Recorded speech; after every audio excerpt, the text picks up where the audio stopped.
Good morning, everybody. Welcome back to Newcastle Fans TV. Pre-season is well and truly underway, and me and Karl are joined by the man who just knows everything that's going on with pre-season and Newcastle United. At the minute, is the Athletics' Chris Waugh. Chris, welcome to the show. So thank you very much for having me, guys. You all right? I'm very good, very, very good. Karl, this is your first time with Chris, isn't it? It is. It is my first time with Chris, yeah. So when you mentioned it, I was like, definitely want to jump on that. Definitely. Well, thank you very much. Chris, we've got to talk first things first. You've just been saying off air you're going to Austria. That was obviously when Newcastle got a couple of pre-season games, and just from looking at what the club have put out on their social media platforms, it seems that the spirit in the camp at the minute is really, really good and really, really positive. It's a bit of a contrast to what it has been from only 12 months ago, for example. Yeah, certainly. I mean, there is the obvious sort of caveat you've got to give that 12 months ago we were still sort of in COVID times, and so it was a bit difficult. Newcastle had that weird COVID outbreak amongst our goalkeepers last summer, which created a big problem there as well. But yeah, I know what you're getting at in terms of different manager, different atmosphere, and it does feel very different. I mean, people I've spoken to in and around the camp, even before they went, have said how well pre-season has been going in terms of them getting through a large bank of work. The players have been enjoying it, but have been worked very hard. There's been double sessions out there, as well as go-karting, which Ryan Fraser obviously won, as I'm sure many of you watched the YouTube video of. And so it felt important for them to go on this camp. I mean, these are always important, particularly given the situation Newcastle have at their training ground at the minute, where facilities it's a building site, essentially part of it. So they're going there, then they're going to Portugal after they've been to Austria. So yes, it'll be good to go out there, see both the matches. Hopefully we're going to go in to the training camp one stage, maybe talk to a few players, maybe watch a training session and speak to Eddie Howe as well. Just get that flavour, because we haven't spoken to Howe since obviously the final game of the season against Burnley. Yeah, for sure. I think that seems like a long time ago now, Karl, doesn't it? When you put things into perspective, where Maxwell Cornet is scoring that goal to make it 2-1 Newcastle, and that's probably I know that's one of the players that have been linked with, and we'll talk about transfers later on. But Karl, from you, what do you think that Eddie Howe's trying to get from this pre-season camp? Because I remember towards the back end of last season, you could just tell there was something building. Do you think, in your opinion, Karl, he's trying to build more? Or do you think he's just trying to get the players in before he builds the bigger step, shall we say?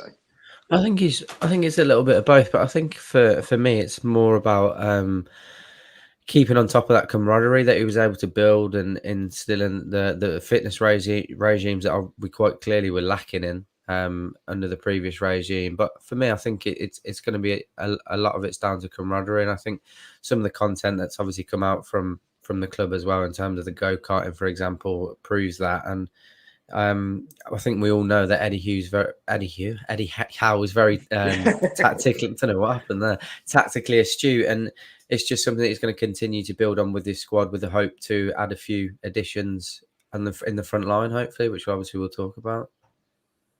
Yeah, very much so. I think as well, because I'd love to get your opinion on this.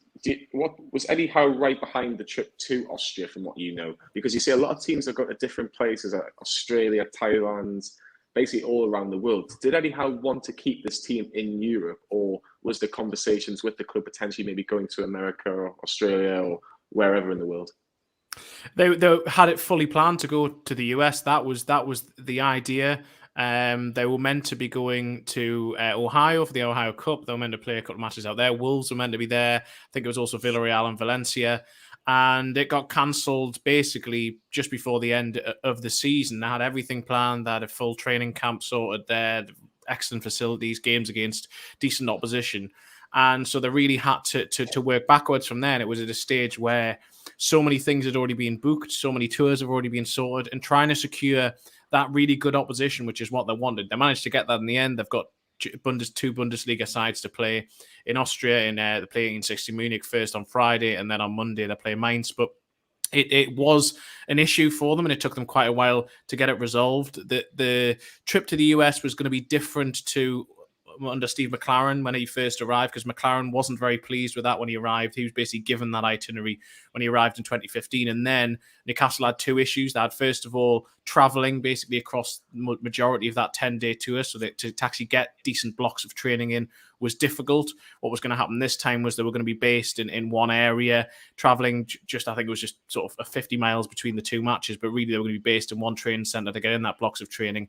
And also the second issue was the opposition then. They played a lot of MLS reserve sides rather than even MLS first teams, and it didn't really get them into the shape they wanted to be. Howe wanted to avoid that. They had a lot of offers from other clubs to play this summer, but he likes to play, where possible, very good opposition. Obviously, they played Gateshead behind closed doors last weekend as sort of a first warm-up match into it, but then the rest of the games, they're playing very good opposition. 18-16 Munich, Mainz, they then play Benfica away, and then home matches back-to-back against Atalanta, and they also then they finish it off with that final match against Athletic Bilbao. So they have a very, very strong fixture list there in terms of games that you'd like to think that they will be in a good shape by the start of the season. So Austria wasn't first choice, but the facilities are top class there. Liverpool have used them before, and so the fact that they've got this bank of sort of 10 days is really important.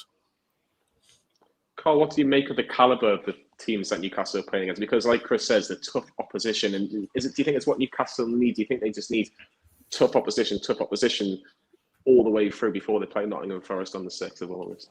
Definitely, I absolutely love it. Just had just looking at it on paper, you just think there are some really difficult tests there. Benfica beating one, but then coming back to play Atalanta as well, and obviously Atletico Bilbao, not taking anything away from the Bundesliga sides, but there's some really strong sides in there. I do think it's an excellent testament to what Eddie Howe thinks that we're capable of in pre-season. Hopefully we can just continue that straight into the season rather than maybe having a lull against some lesser sides, getting a little bit complacent. I think testing ourselves against really strong opposition like that will just, really prepare us for those first run of difficult games in the Premier League.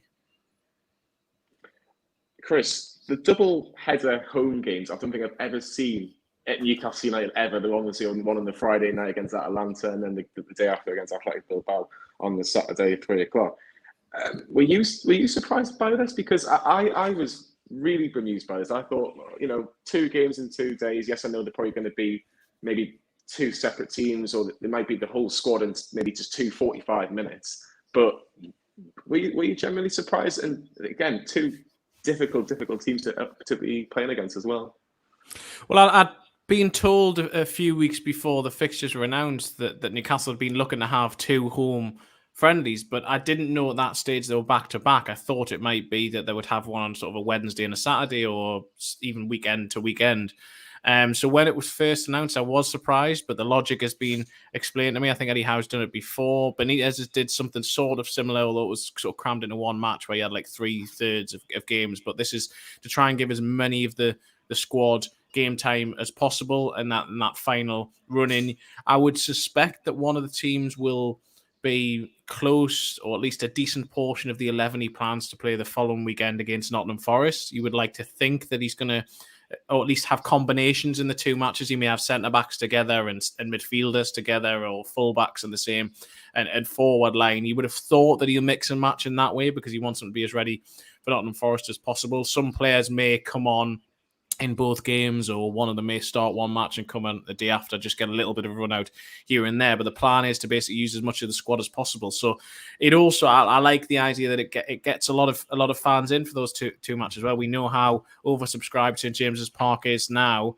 and I know just anecdotally a lot of sort of youngsters who are going their first matches or don't go that often, and so to get them in for those games, I think it's great in that sense. So yes, there is a very important footballing element first and foremost, but also I think in terms of trying to get supporters in and trying to give them a glimpse of some of these players, the likes of Sven Botman and whoever may arrive in the meantime. Bruno Guimaraes, a lot of people still want to see play live. I think that is important as well. So I think it's two-pronged in that sense. Yes, it was a surprise, but I can see the logic behind it.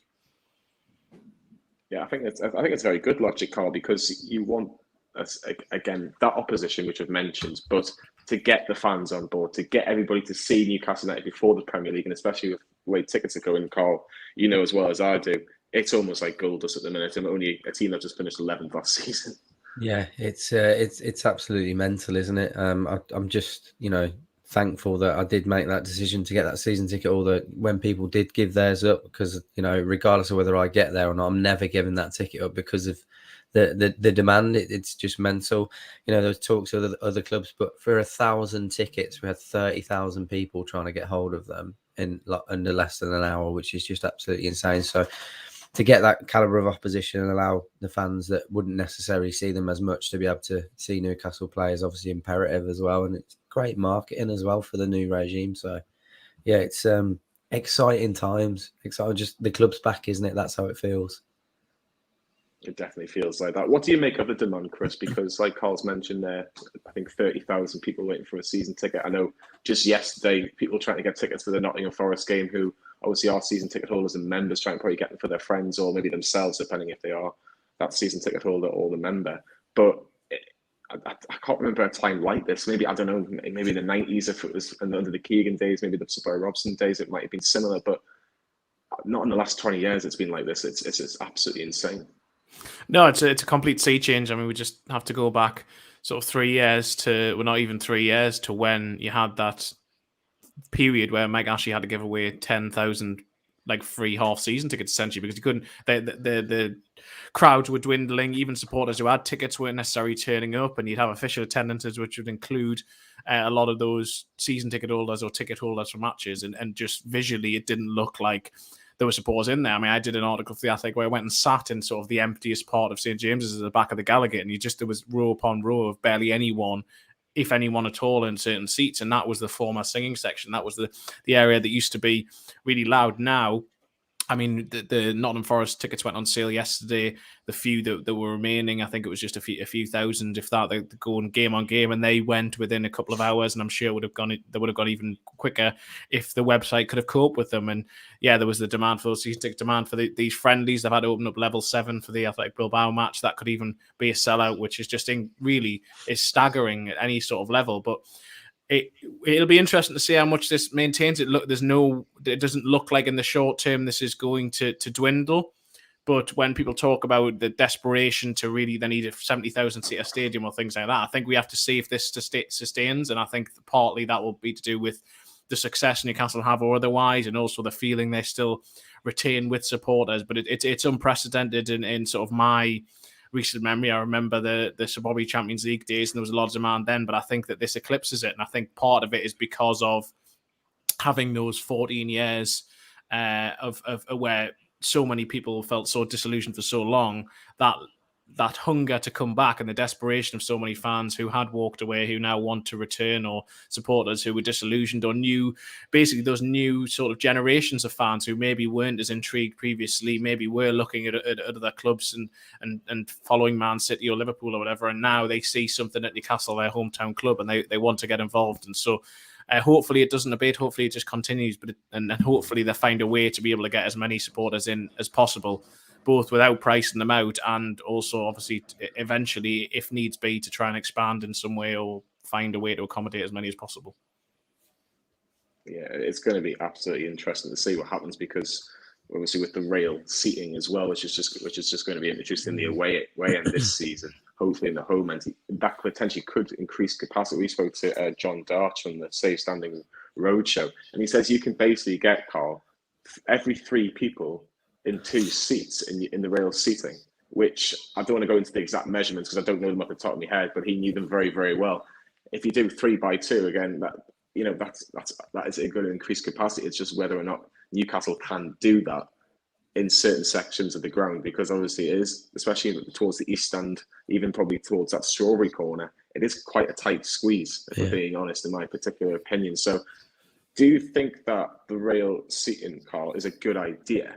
And do you think it's almost a good idea that the club decided to put it in the away end to start things, just to, maybe appease the away fans that have to travel all the way to the top level 7, because it isn't the easiest walk, shall we say? Definitely, I do. I absolutely think piloting something like that is imperative at this point because of the demand. I think they're looking at it thinking, what can they do short term, and if it does work out, obviously expand from there.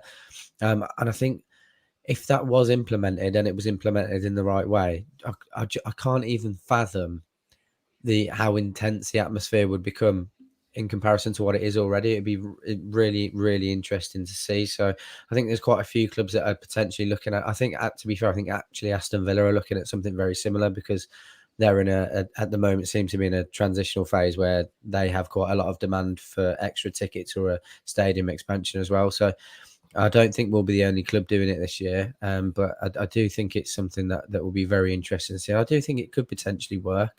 I'm just excited about how that would increase the atmosphere personally. Yeah, that is really, really fascinating. What are your thoughts on this, Chris? Because I think the overall feeling from Newcastle United supporters that I've seen on Twitter in particular yesterday, it was generally a positive feedback from this this idea of the rail seating, and you see it in other clubs. I know Tottenham, I know they're in their away, and they've got it. Liverpool as well. 2 games that I went to last season in their way, and it is nice. It is good. You can move around. You feel safe, which is probably the biggest aspect, and you can generate that atmosphere.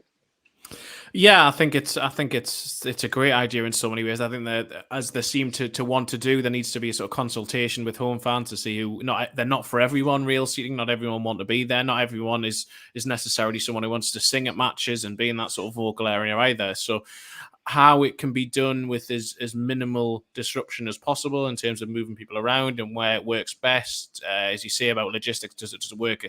Possibly not in the East Stand. Would it be somewhere else? How many can you accommodate? Do you have to lose seats to bring in? Can you actually gain capacity from it? So many things to consider, and that's why I think it's good that Newcastle aren't just rushing into saying this is going to be the section going forward. They're going to bring it into the away end first. I think that's easier to do. That's something where if away fans want to apply for that sort of seating, they can do. It's obviously not exactly the same as when you go to a home match. It's different if you go in as a away fan and just buy that one-off ticket. And so, yeah, I think it's a great idea in so many ways. It's just logistically, I'm sure it is a significant challenge, and it'll be really intriguing to see how they can do that and where works out best. Because at the moment, I'm unsure where in the ground they would put it, but I'm sure they have ideas of their own accord. I'm sure once they find out what the demand is for that and which people do and don't want to move, they'll be able to move forward with those plans, and hopefully sometime in 2023 or beyond, those real seats will be in the home section as well. Yeah, I'm really looking forward to it. I hope it does get put in. Maybe that corner. I don't know if you can remember, Karl, that 18 to 21 corner from the Milburn to the Leazes. I think that's a perfect corner to put it in. I think you've got the space to do it. I don't know if you're a fan of that, Karl, but it just seems like a perfect place to put that rail seating to start with and see how it goes. Definitely, I'd be more than happy to move from my seat as well. Although I love it, it was more with the kids in mind moving forward. Being sat on the front row of the Gallagher is great in some respects, but terrible in some others. So I wouldn't mind moving. To be fair, I'll be all open for that. Yeah, I think Sam Mulner can vouch for that as well. From a couple of times you've helped him out over the last 12 months. Chris, let's talk about the summer transfer window. I remember you saying, I think it was on Pod of the Time, but I think it was probably just after the January one, he says it's just been absolutely crazy and I don't know where to start. And I'm dreading, but also looking forward to the summer. Now the summer's here with the transfer window. Nick Pope, obviously, already here. Matt Targett, permanent after the loan spell, Aston Villa. And Sven Botwich, you've done a fantastic article with The Athletic, so please give that a read as well if you get a chance to everybody watching it today. Before we talk about potential transfers, which I'm sure a lot of people want to listen to, in terms of those 3 players in particular, it was great business to get them all done early enough that they can go to the trip to Austria. One by one, how easy were these deals? It was... Newcastle have done very good business very early. It's been very different for Newcastle United reporters this year, because usually June is a month where nothing happens, and it was quite different in that sense. And so, from a selfish point of view, I had a lot more work on that and a lot more calls to make. But obviously, in terms of for the club that I cover and for fans out there, it was great to see that business done so early. Matt Targett was someone that got sorted out early on. They had looked at other options. They did consider whether they could get in a sort of more attacking left back, someone who might bring something a little bit different. In the end, they really liked what Matt Targett had brought. They saw him as being an easy deal to be able to be done. And there was obviously the clause that needed to be enacted if they were going to sign him from Villa for the price that had been agreed. He was really keen on it, and so that was sorted very early. And then Nick Pope, it didn't come out of the blue so much as it was interesting, because all the way for the last few months, I mean, I've been reporting that they wanted a goalkeeper, and yet people behind the scenes have been playing down how much of a priority a goalkeeper was. And it wasn't that they were saying they didn't want a goalkeeper. It was just like, yeah, if they do, it might be later on in the window. But I think, again, that was similar, although different to the situation in January, Chris Wood, and that there was opportunism there from Newcastle. That an opportunity presented itself. Burnley got relegated. Nick Pope was someone who Howard tried to sign at Bournemouth before. He's a Premier League experienced goalkeeper. He's England international. He was someone who they thought they could get for a decent price. And so that sort of changed some of their plans, and they brought that forward and did the deal very quickly. And he obviously strengthens and reinforces a department which was already relatively strong, but is now even stronger. And then Botman has been a frustrating saga, a long process. Started back in December, really was the groundwork. I was speaking to people in and around Botman last week, actually, and they were saying about how, that this has been in the works for a long, long while. They didn't always know whether it was going to happen. Steve Nixon's been someone who's really liked Botman for a long while. He was seen as someone under the previous regime who really they aspired to want to sign, but knew really they couldn't A, afford him, or B, offer him a vision for the future. And yet since the takeover, that's changed, and Nixon worked hard on the deal. Amanda Staveley and Mega Gadusi in January worked very hard on the deal, continued negotiations, obviously very, very strong interest from AC Milan, and in the end, they just couldn't match what Newcastle offered, and so they got Sven Botman. That really strengthens them defensively. And so they were all players Howe wanted, all positions he wanted filled. But on the other side, on the flip side, the priority really has been to add goals to the squad. It was, Howe said it on and off the record towards the end of last season. It's something that everyone around the club's been speaking about. He is delighted by the business, my understanding, as everyone in and around the club is. But equally, they recognise that there still needs to be more that needs to be done. But because they've got their business done so early and so efficiently, what seems like a lull in the window is actually, Newcastle have actually bought themselves a bit of time to be able to think about what they want to do. Obviously, Hugo Ekitike was the player they thought they were going to sign. That proved to be even more torturous a situation than Sven Botman. They couldn't get an agreement with his agent, who was very difficult to deal with. They had the agreement with Rams's club, but couldn't get that sorted. And so now they're trying to really assess what they can do, because ideally they would still like a right winger and a versatile sort of centre forward, if possible. They're trying to see, with the remaining budget they've got, how they can piece that together. Do they spend big on one and then bring someone in alone? Do they sign two?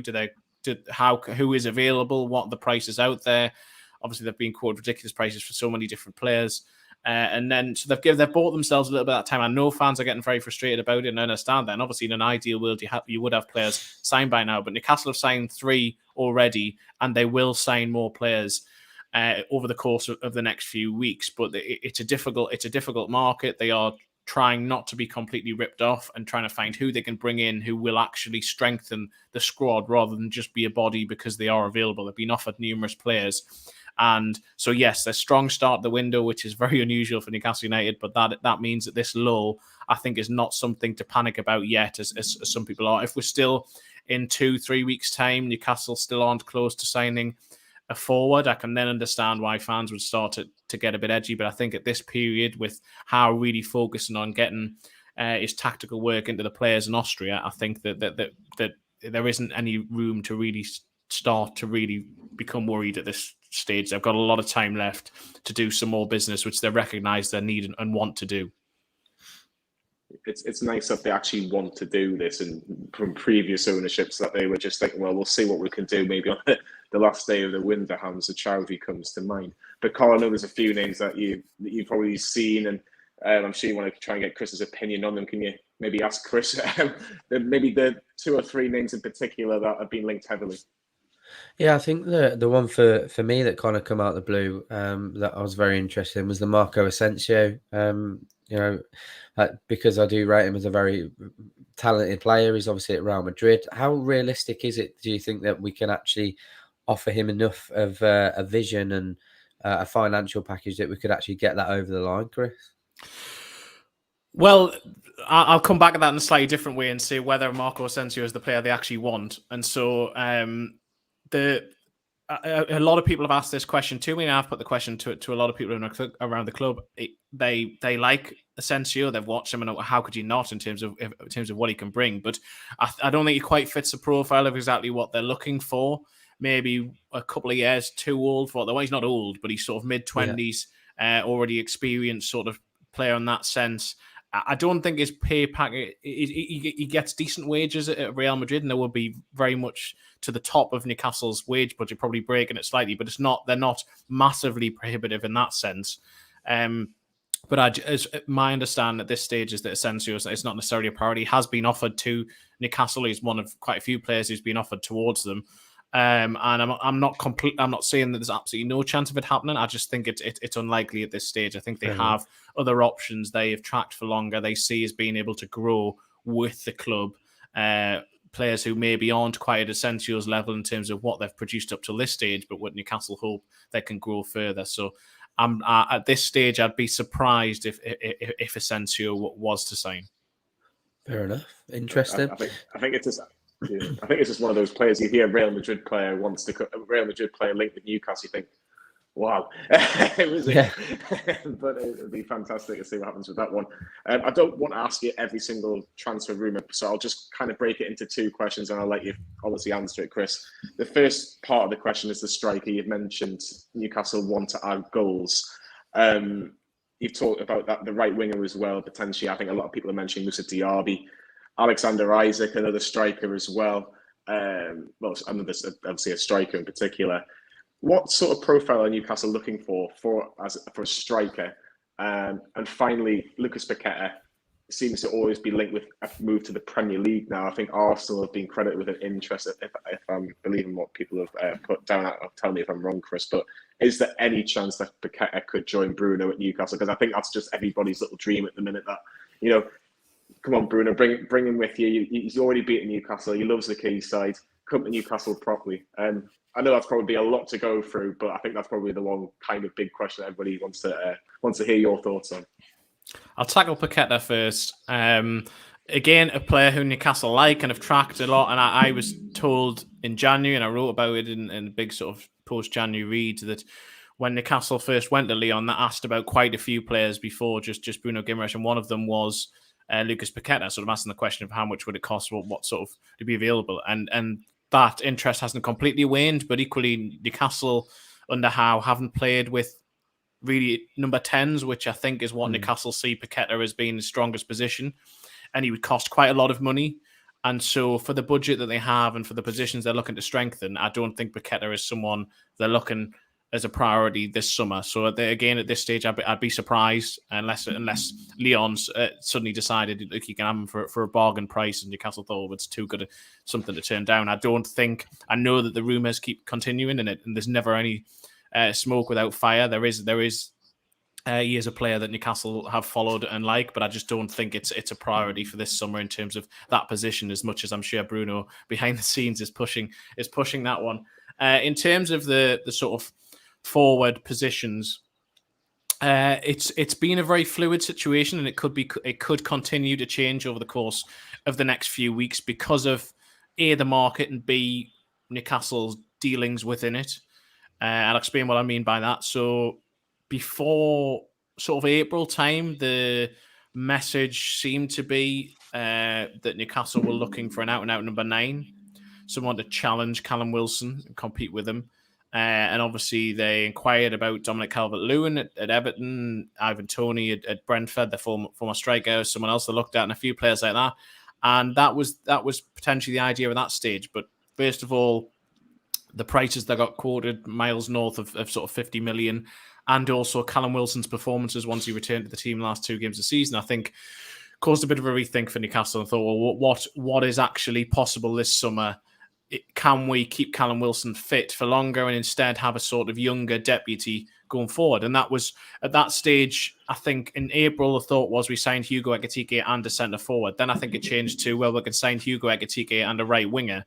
Obviously, Ekitike doesn't look like it's going to happen at this stage. That deal is no longer close. I'm not completely ruling it out for later in the window if nothing happens, although reports is close to PSG. But at this stage, it doesn't look like Ekitike is going to happen. So Newcastle that now are sort of assessing how they can fill at least one forward position, but ideally 2. So that they're looking at a younger striker, a versatile sort of forward who can play across the front line, really, could play instead of Wilson if he's injured, but also potentially alongside him. both in the formation Newcastle play at the minute, 4-3-3, and also maybe in alternative formations. So Alexander Isak was someone I wrote about at the start of the week, and then obviously Nick Edwards has written yesterday that Newcastle are considering record bid. But Isak, I wrote about how he continues to feature heavily in Newcastle's recruitment discussions, which he does. And so we at The Athletic profiled potential players. These weren't all players necessarily in Newcastle were looking at, although Guerri, I don't know how to say his name, sorry, he was one of the ones mentioned who Newcastle do hold an interest in, and sort of look at what they may be considering now or what they should be considering for those forward positions now. So Isak is one of them, and then for the right-sided forward position, the top target has always been Moussa Diaby, but again, cost has been prohibitive, and Newcastle have been looking at alternatives. Jack Harrison at Leeds being one of them. At the minute, his valuation's too high as well. But so now they're sort of assessing what is possible. Do they sign 2 players permanently, where they have to sort of maybe sign 2 players, I don't know, for 20 million-ish? Is that possible in the market? Or can they go higher on one of those 2 positions? Do they go all out on someone like Diaby? Do they go all out on someone like Isak? Do they go all out on someone else?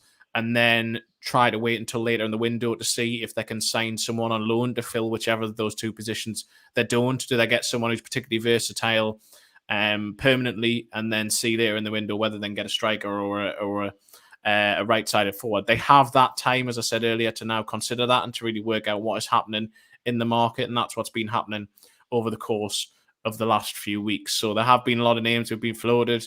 I know some fans are saying there aren't that many leaks out there, and there haven't been over the last few months. That Newcastle are doing quite well to keep their business close to their chest, frustratingly from my point of view as a journalist, but yes, they are doing quite well on that front. And so, yes, I realise some people will be sitting there thinking that's a complete fudge of an answer, but that is the latest information as I have it. It has been a fluid situation. Newcastle are willing to react to the market, to work out how they can best maximise the remaining budget they have, which we think is somewhere around probably 40 million. They might be able to go a little bit higher than that. So that's why, do you spend 40 million or whatever on one player and then see later in the window if you can make some sales, or if you and recoup some money that way, or if you can get someone good on loan, like, I don't know, Callum Hudson-Odoi or someone from Chelsea, or do you try and sign a couple of players permanently to fill both of those positions?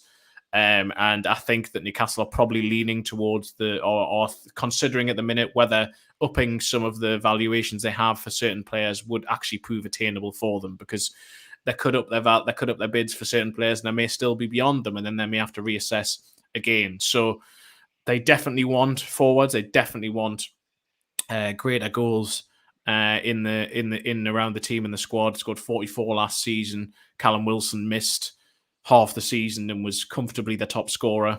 Bruno Guimaraes scored 6, and he had no history of ever scoring regularly before. So whether that continues or not, unsure. Certainly, you'd be surprised if the rate he scored at so far is sustainable.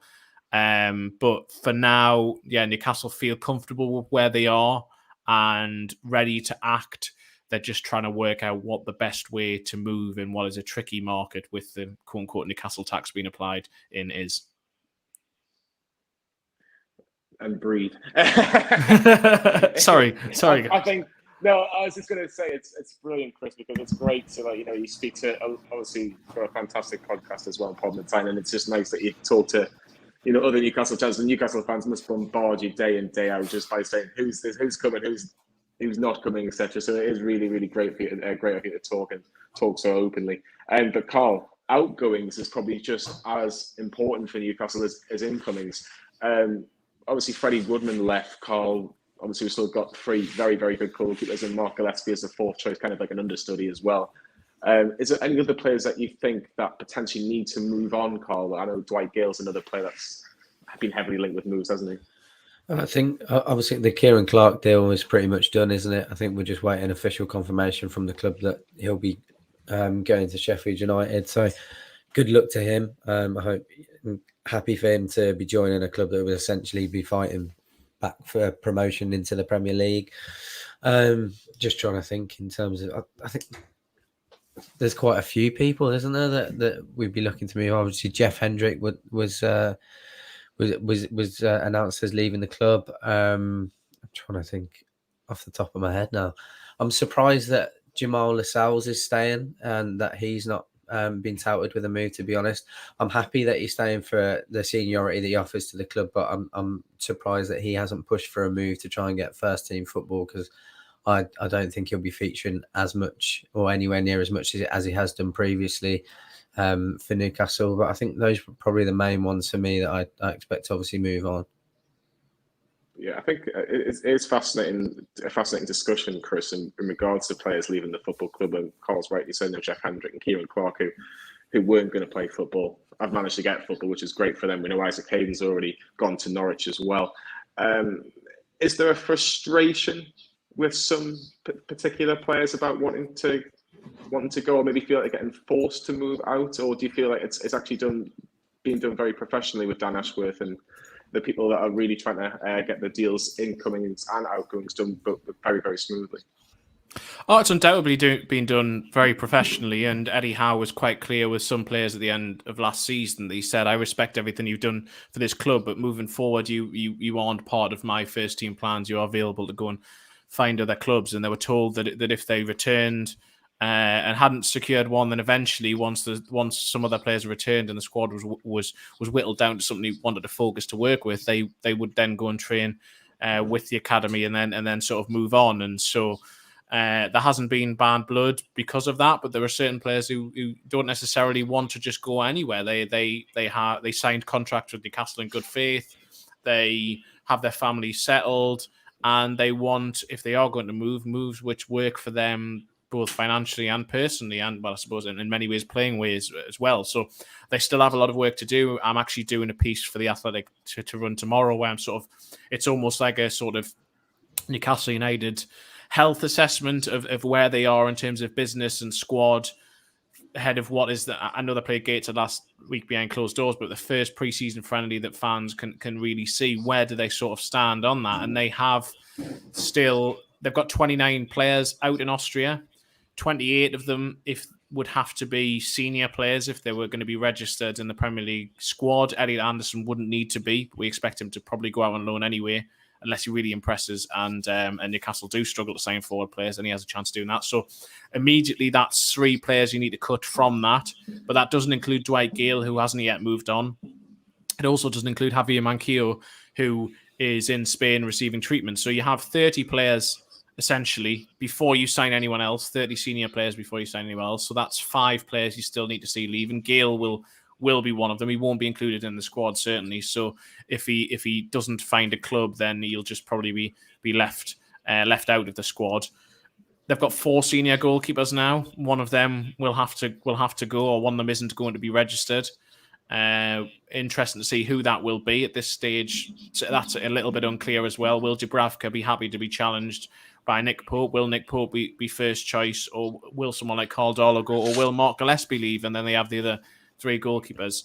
Then you're looking at Kel Watts will probably go out on loan again because he has to be registered as a senior player. Howe likes him and has been impressed by what he's seen so far, but they have a lot of centre-backs, and so you'd think he would go. And then also Matty Longstaff will probably leave. I think it's difficult to see him pushing his way into that midfield picture. Maybe I'll be proven wrong, and maybe he'll really impress during pre-season, but I think that Matty Longstaff will make it, which leaves then one position before they sign anyone else that they still need to go. Federico Fernandez, you would imagine, is the most vulnerable, and is someone, given his age and given the number of centre-backs, as far as I'm aware, I don't think anything's close for him to leave, and obviously he has gone to Austria. Then Matt Ritchie would be another one who's been heavily linked away, but again, the noises are that he seems quite happy and that Newcastle are impressed with his attitude and what's been going on there. So who those additional players to go will be, I'm not entirely sure at this stage, but Newcastle getting Hendrick and Clark, as he will soon be confirmed, to move on has eased burden a little bit on that front, but there is still more work to do. Yeah, very much so. A lot of work to do, and I think it'll be fascinating to see who actually does get a move, who wants to get a move and get first team football. But some of the players you mentioned there, it'll be really, really interesting to see if they get the football they deserve, because all these players deserve to be playing week in, week out. They're good players. They are good players. It's just a shame that for them that we just managed to get better players. But from a club's point of view and from a fan's point of view, it's brilliant to see. Just before we ask the final question to you, Chris, just big thing, wearing the Big Game Changer T-shirt today. We have that charity match against the Magpie Channel on the 24th of July at Newcastle. I think it's just pronounced Newcastle, but that's how they put it across on the Newcastle United Foundation. It's literally a 2-minute walk from St James's Park. If you can donate to the Big Game Changer campaign, which is a mental health charity for men, the link is in the top of the comments section on the live chat. It's also on Newcastle Fans TV's Twitter page, the Magpie Channel's Twitter page as well, and obviously Newcastle Fans TV Facebook page. So if you can help by any means or ways, that'll be greatly appreciated. I know it's a bit of a crisis in terms of the government, in terms of money and everything, but we'll leave that one for another podcast potentially. But if you can help in any small way, we're about 75% of the target there. So just under 2 weeks to try and see if we can get that last remaining target. But just finally, Chris, how much are you looking forward to that Nottingham Forest game on the 6th of August? And what can Newcastle fans that are lucky enough to be going to that game expect from Eddie Howe's side? Just before I answer that, I just want to say, yeah, the Big Game Changer campaign's a wonderful campaign, and I would urge anyone who has the means to be able to support it. I think it's great that you're having this match for it, and yeah, just in general, the work that they do and the work that the foundation does in general, just wonderful. And that new facility is absolutely brilliant. But in terms of the Nottingham Forest game, I'm really looking forward to it. I think it'll be a huge occasion. Obviously, sell out St James's. There'll be at least some new players in the starting lineup. Pope, potentially Sven Botman, players like that. And whether Newcastle can pick up on the momentum that they finished last season with, it'll be really intriguing to see how he's been implementing his ideas. It's first full pre-season with Newcastle, first pre-season with Newcastle, the first time he's had a decent amount of time to really get across his tactical philosophy. Let's see how much they have evolved going forward.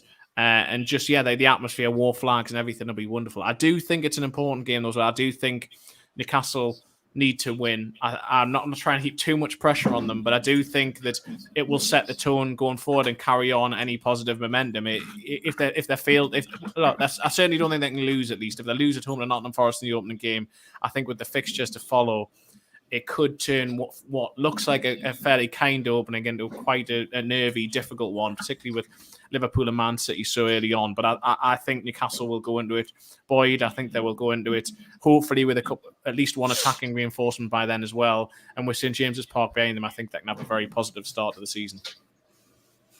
I really, really hope so. Karl, what are you most looking forward to that Nottingham Forest game to end things here? Again, just echoing what Chris has said, I'm just looking forward to Eddie Howe having an extended period to instill everything that we kind of saw over a short period of time, just to see how much more we've progressed in a further few months, and having played some tough opposition in pre-season. So, and obviously some new signings in Sven Botman, etc. So I'm really excited to see that. And if we get a highly rated youngster in terms of a number 9 over the line, whether that's permanent or on loan, I'll be very excited to see that as well. So he's just falling back in love with the club. So I can't wait, really can't wait. Yeah, I bet you can't wait for scoring the winner against the Magpie Channel as well on the 24th. Inevitable, Matty. I'm coming, mate. I'm coming. He'll be watching as well. Chris, it's been absolutely brilliant. It's been an absolute pleasure having you on and giving us all the latest information. Enjoy your trip to Austria, and enjoy the city, and hopefully you get to see some good football as well. Yeah, fingers crossed. And if I bump into anyone out there, then please come and say hi. It'd be great to see any fans travelling out there. Fantastic stuff. Karl, a pleasure as always. Remember, Newcastle Fans TV will have all the latest in regards to the transfer window. We'll get as many people as we can to get all the latest information for all the supporters out there. And again, pre-season is on the horizon. We'll be having videos after every single pre-season game. The double-header will all be on the Friday and the Saturday. And then just a little over 3 weeks, it's Nottingham Forest on the 6th of August. It's been absolutely brilliant having us all on this morning. We'll see you all very soon.